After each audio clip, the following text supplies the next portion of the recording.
Hello friends, welcome to Shampa's daily blog and lifestyle. আজকের আমি আমার ঠাকুরের ছবি দিয়েই শুরু করলাম, আমার বাড়ির মায়ের ছবি দিয়ে।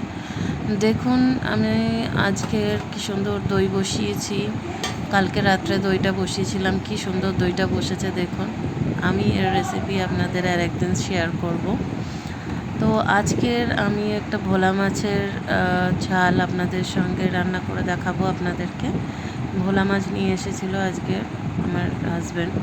তো ভোলা মাছটাকে ধুয়ে ভালো করে আমি নুন হলুদ মাখিয়ে নিয়েছি।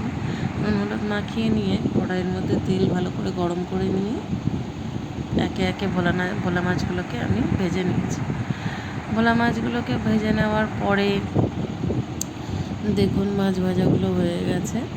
এইবারে আমি মাছটা ভাজা হয়ে যাওয়ার পরে আমি একটু মশলাকে, ভোলা মাছ করবো বলে পেঁয়াজ আর কাঁচা লঙ্কা, টমেটো, ধনেপাতা কেটে নিয়েছি। আমি ভীষণ অল্প মশলায় রান্না করি, তাই আপনাদের সঙ্গে শেয়ার করছি। এই কড়ার মধ্যে কালো জিরে দিয়েছি, দিয়ে পেঁয়াজটা ছেড়ে দেবো। ছেড়ে দেওয়ার পরে তার মধ্যে পেঁয়াজ কাঁচা লঙ্কা দিয়ে নেড়ে চেড়ে একটু নুন দিয়ে ভালো করে নেড়ে চেড়ে নেব।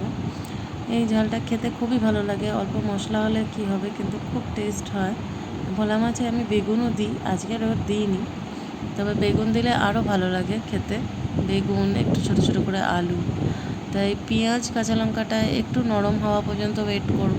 তারপরেই ওতে দিয়ে দেবো একটু হলুদ, নুন, শুকনো লঙ্কা, জিরের গুঁড়ো, ধনের গুঁড়োটা একটু বেশি দেবেন এখানে পরিমাণে। দিয়ে ভালো করে নাড়াচাড়া করে তার মধ্যে দিয়ে একটু মাখা মাখা হওয়া পর্যন্ত ওয়েট করতে হবে। টমেটোটা ভালোভাবে ঘেটে যাবে ততক্ষণ।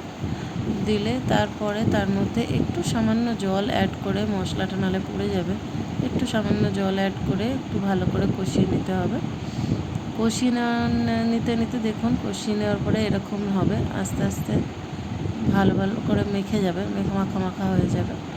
মাখা মাখা হয়ে যাওয়ার পরে আপনারা এর মধ্যে একটু জল অ্যাড করে দেবেন। একটু জল দিয়ে আরও ভালো করে নেড়ে চেড়ে দেখুন পেঁয়াজ থেকেও জল বেরোবে, অল্প একটু দেবেন। তারপরে জল দিয়ে দেবেন। মশলাটা ভালোভাবে কষানো হয়ে গেলে আপনাদের যেরকম পরিমাণে আপনারা ঝোল রাখতে চান সেরকমভাবে জল দিয়ে ফুটিয়ে নেবেন। ফুটলে তারপরে মাছগুলো একে একে এর মধ্যে ছেড়ে দেবেন। দেখুন এরমভাবে ফুটলে তখন মাছগুলো একে একে এর মধ্যে ছেড়ে দেবেন। ছেড়ে দিয়ে একটু 1 মিনিট কি 2 মিনিট মাছটা দিয়ে রাখলে তারপরে আপনার মাছটা দেখতে আর খেতে দুটোই খুব ভালো লাগবে। দেখতেও সুন্দর হবে, খেতেও ভালো লাগবে। আমি লাস্টে ধনেপাতাটা দিয়েছি, কিন্তু এখানে দেখাতে ভুলে গেছি। ধনেপাতা অবশ্যই দেবেন, ধনেপাতা দিলে স্বাদটা খুব ভালো হয়। এবং নামানোর আগে নুনটা চেক করে নেবেন। আজকের ব্লগটা আমি এখানেই শেষ করছি। আমি আমার আজকের ব্লগে আপনাদের ভোলা মাছের ঝাল রান্না করাটা দেখালাম। Thank you, good night.